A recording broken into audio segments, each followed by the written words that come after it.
Marcus Williams had known struggle his entire life, but he never let it harden his heart. At 23 he was putting himself through community college while working nights at a warehouse. His mother had raised him alone after his father passed when Marcus was just 8, and she had taught him something precious, that being poor in money didn't mean being poor in spirit. That Tuesday morning in late spring, Marcus was on his way to take his final exam in business management. He had studied for weeks. This test meant everything. It was his ticket to transfer to a 4-year university and maybe one day lift his mother out of the small apartment where they had lived for 15 years. His hands gripped the steering wheel of his old pickup truck and he whispered a small prayer as he drove. The road ahead curved gently through a quiet neighborhood where the houses grew larger and the lawns spread wider. Marcus didn't usually drive this way, but there had been construction on his regular route. He checked his watch. 20 minutes until the exam started. He would make it if the traffic stayed clear. Then he saw it. A blue Lexus had crashed into a massive oak tree.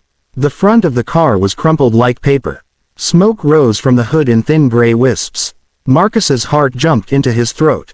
He pulled over immediately, even as his mind screamed about the exam and the time and everything he stood to lose. But his mother's voice was louder in his head. When someone needs help, you help them. That's what makes us human. Marcus ran to the driver's side. A man in an expensive suit was slumped over the steering wheel, unconscious but breathing. In the passenger seat, a woman in a red dress was awake but dazed. Blood trickled from a cut on her forehead. Her hands were wrapped protectively around her swollen belly. She was very pregnant. "Please," she whispered when she saw Marcus. Her voice was weak. "Please help us. My baby." Marcus didn't hesitate. He called 911 first and then carefully tried the passenger door. It was jammed. The woman's breathing was becoming shallow. Marcus could see she was going into shock. He grabbed a blanket from his truck and reached through the broken window to drape it over her shoulders. "My name is Marcus," he said gently. "Help is coming. You're going to be okay. Your baby is going to be okay." The woman's eyes found his and something passed between them. Trust, maybe, or simply the recognition of one human soul reaching out to another. "Natasha," she said. "My name is Natasha." "That's a beautiful name," Marcus told her, and he kept talking to keep her conscious.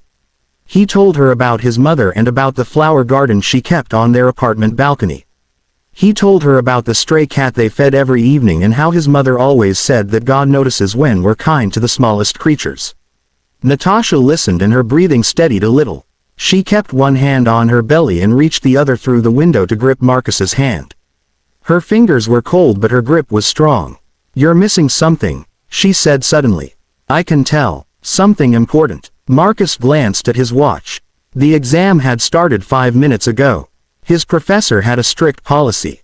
No late arrivals. No exceptions. 3 years of hard work and careful planning were slipping away with each passing minute. "It's nothing," Marcus said, and he meant it in that moment. Nothing more important than this. The ambulance arrived 12 minutes later, though it felt like an eternity.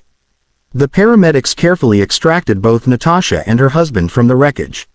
As they loaded Natasha onto a stretcher, she called out to Marcus.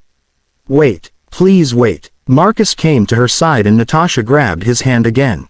"Thank you," she said, and tears were streaming down her face. "Thank you for stopping. Thank you for staying." "Anyone would have done the same," Marcus said, though he knew that wasn't quite true. Several cars had passed by before he arrived. "No," Natasha said firmly. "Not everyone. You have a good heart. What's your name again?" "Your full name." "Marcus Williams." "I won't forget," Natasha promised as they loaded her into the ambulance. Marcus watched the ambulance disappear around the corner. Then he sat in his truck for a long moment. His hands were shaking. He was covered in dirt and there was blood on his sleeve. The exam was half over now. There was no point in going. He drove home instead, and when he walked into the apartment, his mother took one look at him and pulled him into her arms. "What happened, baby?" she asked. Marcus told her everything, and when he finished, his mother was crying but she was smiling too. "You did right," she said. "You did exactly right. The Lord will make a way. You'll see." Marcus wanted to believe her, but in the following days doubt crept in. He met with his professor, who sympathized but couldn't make an exception.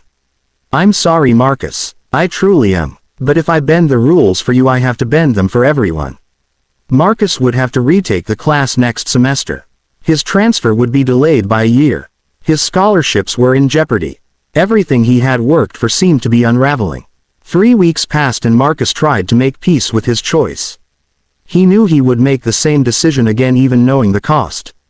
But it hurt. Some nights he lay awake doing the math and wondering if he would ever catch up. Then one Saturday morning there was a knock at the door. Marcus opened it to find a man in a chauffeur's uniform standing in the hallway. Behind him through the window Marcus could see a silver Rolls-Royce parked at the curb. Several neighbors had come out to stare. "Marcus Williams?" the chauffeur asked. "Yes, sir," Marcus said. His mind was racing. Had he done something wrong? Was he in some kind of trouble? "I have instructions to bring you to meet Mr. and Mrs. Thornton," the chauffeur said. "They've been hoping to see you." The name meant nothing to Marcus but something in his chest tightened with hope. "Natasha?" he asked. "Is she okay? Is the baby okay?" The chauffeur smiled. "Why don't you come and see for yourself?"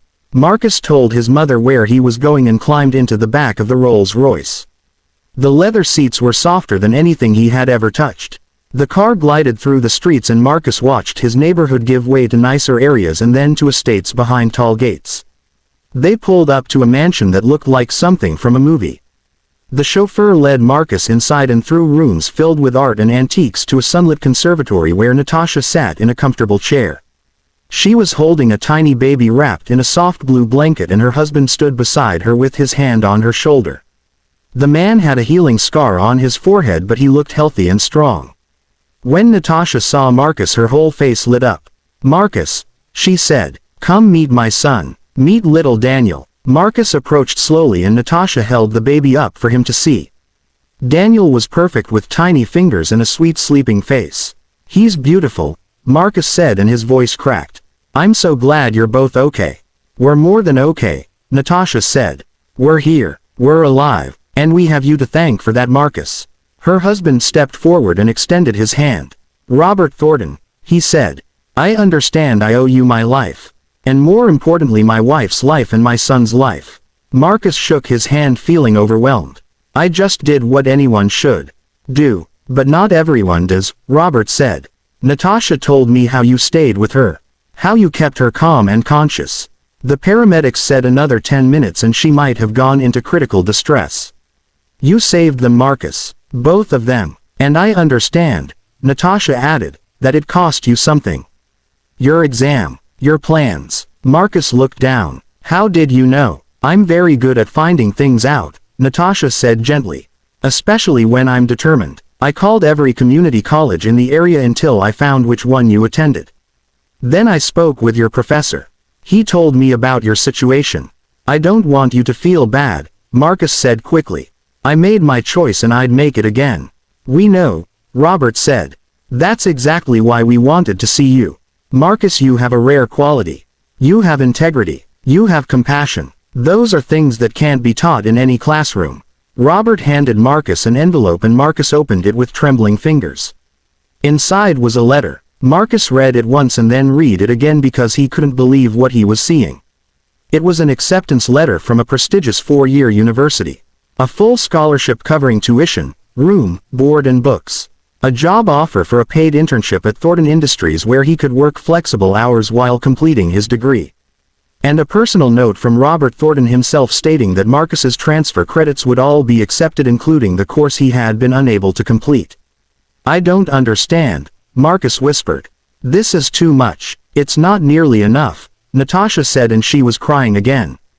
"Marcus, you gave up your future to save mine and my son's. The least we can do is make sure you get that future back. Please, let us do this." Marcus felt his own tears coming and he didn't try to stop them. "I don't know what to say." "Say yes," Robert said. "Say you'll accept. And say you'll come have dinner with us next Sunday so we can get to know the young man who gave us our greatest gift." Marcus looked at Natasha holding baby Daniel and he looked at Robert standing there with such genuine gratitude in his eyes and he thought about his mother waiting at home hoping for good news. He thought about all the years of struggle and sacrifice and he thought about the simple choice he had made to stop and help when help was needed. "Yes," Marcus said. "Yes and thank you. Thank you so much." That evening Marcus drove home in his old pickup truck with the envelope on the seat beside him, but something else had changed too. He realized that his mother had been right all along. Goodness does find a way back to you, though maybe not in the way you expect or in the timing you would choose. Marcus carried that lesson with him into the new life that was opening before him. He never forgot where he came from or the values his mother had instilled in him. And years later, when he had graduated and built his own success, he made it his mission to help others the way he had been helped. Because in the end, that's what kindness does. It ripples outward like light, touching lives in ways we can't predict or measure.